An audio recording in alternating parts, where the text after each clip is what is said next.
What about what is one of your favorite like local restaurants or cafes that you always have to visit if you're in Montreal? Oh, the food, Poutine. You heard of Mm, Poutine before? no, what is Oh it? man, they have a couple places now here in Dubai. Actually, they brought from Canada.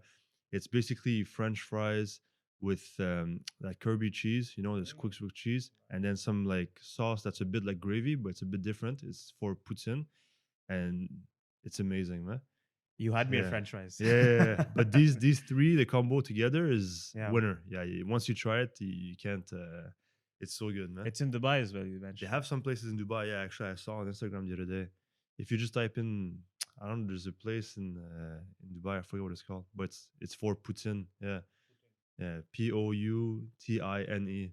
So when I go back there, it's a cheat meal, obviously, but like it's one of those like at 3 4 in the morning after people go out, go clubbing or whatever. Usually people go to McDonald's or something like that. Over there, it's either McDonald's or Poutine. It's very fatty, very nice when you're drunk or whatever. It's the best food to have.